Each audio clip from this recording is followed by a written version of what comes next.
This broadcast is brought to you by California Fresh Market, your one-stop shop for all your party needs.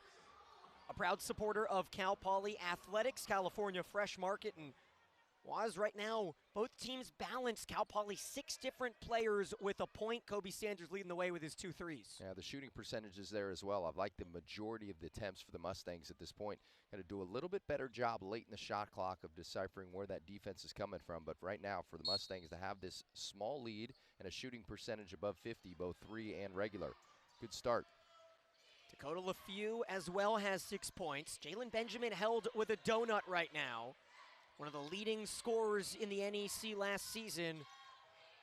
13 points per game a season ago for Benjamin. He holds it here.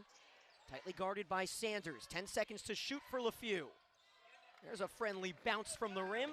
Mount St. Mary's retakes the lead. The initial defense against the smaller point guard and what we've had for Benjamin, Poly did a great job of, but he can't relax once he gives it up. That's the second most attempter on the team. LaFew is not afraid. Coach Engelstad talked to us this week about LaFew's growth and how the junior has risen from 2 starts last season to being the consistent point guard when Benjamin struggles, as Mount St. Mary's gets called for their fourth foul, excuse me. That's a sequence where Poly and Karoma try to step in on that weak side as the ball rotates from lane line to lane line. Tries to pin you in there. Defensively, got to have that hand in that passing lane and be higher enough where Karoma can't seal him in the middle of the paint. A game with very few whistles. Only 1 free throw attempted and missed by Cal Poly on that flop call a moment ago. Now 3 seconds to shoot for Pierce. Undefended to the hoop. That's a great dribble drive. It really was, but it was all predicated by allowing 2 gaps opening. Normal Cal Poly offense, or at least recent I should say, has not allowed a strong right-handed dribbler to the openness of a middle lane. Great play. LaFew from the corner and a high-skying rebound by Prukop. A red shirt last season, one of those odd freshman years for Prukop. Then he redshirts as a second year, now back in, and a consistent playing time getter for John Smith's squad as Karoma hustles but can't quite corral the rebound. Another good look from that three-point line. Anytime Taylor is uncontested, he could step in. That's an advisable shot for the Mustangs. Fleming comes back in for Pierce. Excited to see how this game progresses, especially in the Jefferson versus Karoma category, but quietly that Sanders-Benjamin battle is turning into a Cal Poly favor on defense. Well, I completely agree. With Sanders' length, Benjamin is not going to face many willing defenders this size across the coast. I know for USC, they threw a lot of length at him, and for Benjamin, not able to find any sort of offensive rhythm. These flare screens are a part of Mount's repertoire. Good look there. Good rebound, Mustang. Yeah, Thomas no good. 6'6" is Sanders. He couldn't get back in the corner in time as Taylor brings down the rebound. Under 6 to play in this first half. Cal Poly shooting 50%.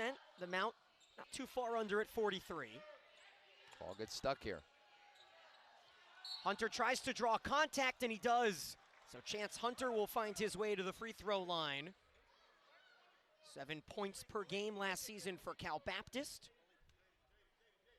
It was good ingenuity there to work your up and under. Second time he's had to do that in this game. But again, when a defender is in front of you, cuts off your strong hand drive, it requires 2 to 3 other teammates to be moving into open gaps to deliver that ball to keep the flow of the offense moving. Important free throws here for the Mustangs to sustain gaps within their offense. Too many times missed shots, missed free throws. It's just filling in the gaps offensively this Poly team has not been able to do this year or late last year. Free throws are a way to do it. Yeah, 3 for 6 now on the season for Hunter from the free throw line. Mustangs were in the bottom of the conference in free throw percentage last year. And 0 for 3 this evening already. We have not seen a free throw go in through 14 and a half minutes tonight. A lot of ball movement, trying to get Benjamin the ball. Now, Poly's adjusted nicely in this game. The quick double teams, anytime Benjamin comes, you got to get those skip opposite when the ball goes to the middle of the free throw line and rebound it. Yeah, great job by Thomas to follow his shot. Reset of the shot clock is Benjamin, an open 3. And that one finds its way to the bottom of the hoop. Well, these are the possessions for Mustangs that, again, just demoralizers. You made a miss a couple times. You didn't secure rebounds.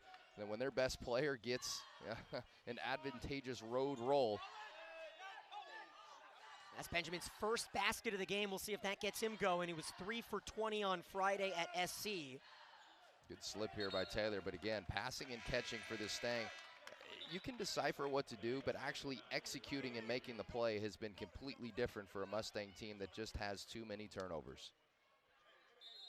That is the 6th turnover of the game for Cal Poly as Brantley Stevenson re-enters his second time coming off the bench here tonight. Cal Poly and Mount St. Mary's meeting for the first time in their program's histories. Cal Poly in its 79th season. I mentioned Mount St. Mary's 112 years, but of course coast to coast, you don't often see them match up. Good play Taylor there, understanding with the back screen for Benjamin right to that rim. Small guard cuts through the middle. Again, those pocket passes lead to these weak side open looks, and fortuitous for Mount St. Mary's. Jalen Gibson makes his 3rd 3 of the season. He had a huge 4-point play at SC on Friday. Coming off the bench, the sophomore from Illinois gives Mount St. Mary's their largest lead of the contest. Cal Poly hoping to answer with Fleming. That doesn't get the roll, and Gibson has it down. I thought Stevenson stopped his drive there. He had a lead shoulder through. He stopped it, threw it back out, and those there's just discontinuity on some of those ball reversals. Simmons decided to shoot it. It didn't work. Bartone. Fleming gets it poked, and it stays with Cal Poly. Franto Bartone out of Czech Republic. Tell you more about him and his journey when we come back as Mount St. Mary's, a couple threes, have them up by 5 with 3:54 to play in the first half.